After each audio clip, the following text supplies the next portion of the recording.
Hi, I'm Jessica Beach, and I'm an operations coordinator for GuideStar Clinical Trials Management. I work with GuideStar's partner hospitals to build, negotiate, and finalize clinical trial budgets. Creating a clinical trial budget can be daunting for research professionals. Often, not enough attention to budget details is given in the rush to activate trials as quickly as possible. Several common mistakes are made during the clinical trial budget negotiation process that can negatively affect the cash flow and earning potential of clinical research programs. This webinar will discuss 5 of the most common clinical trial budget mistakes to avoid. These 5 mistakes are overestimating, underestimating, not including invoiceable items, payment terms, and budget justifications. The first common budgeting mistake, overestimation, refers to multiple points of the budget process. Often, the efficiency of study staff, including the study coordinator, principal investigator, and ancillary services, is overestimated. Depending on the study complexity, more coordinators or data managers may need to be assigned, and sub-investigators may be sought out to help lighten the principal investigator's load. Another item that is often overestimated is how easy it will be to identify and enroll study participants. Be sure to look at the sponsor's overall accrual goals and how long the sponsor expects the study to be open, and keep your projected recruitment goal in a reasonable range. Keep in mind that a lot of time is required for items such as chart reviews, completing screening logs, and enrolling and retaining subjects so that money can continue to come in. Review the feasibility and inclusion-exclusion criteria carefully to ensure you are setting realistic enrollment goals.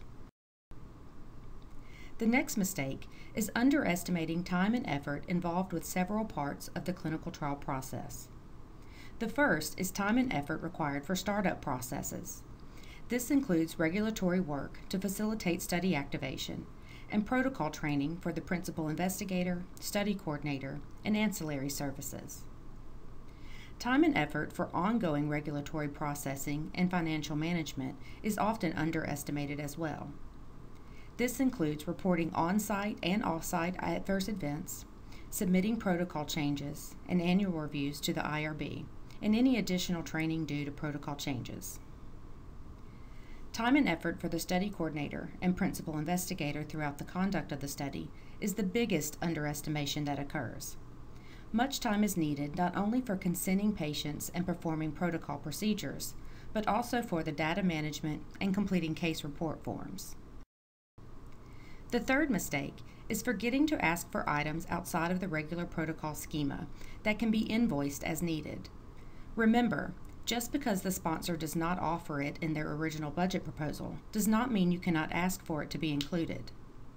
Typical items that are often missed but should be added to the list of invoiceables as applicable are training and any associated travel costs, storage costs, unanticipated visits, subjects without insurance or study procedures that insurance refuses to pay, professional fees for reading test results, ancillary service startup and closeout fees, advertising and recruitment efforts, screen fails, study supplies, and any related shipping costs.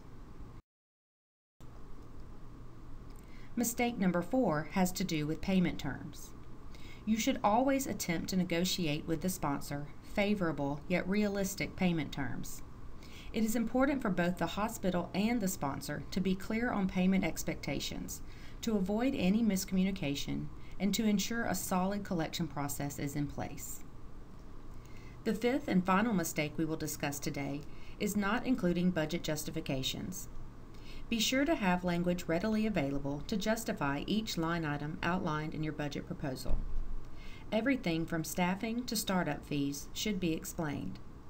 Sponsors are often willing to negotiate more favorable terms and amounts when the proposal is well thought out and reasons for the costs are given. Create a language template for contract terms, payment terms, and budget justifications.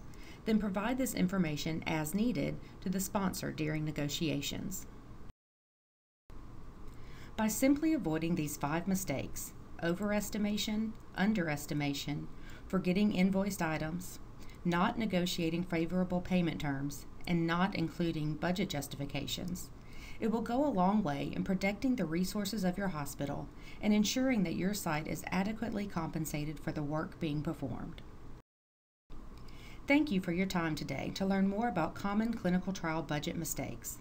At GuideStar, our goal is to build successful clinical research programs within community hospitals, and that hinges on building and negotiating trial budgets in order to keep the programs financially sound.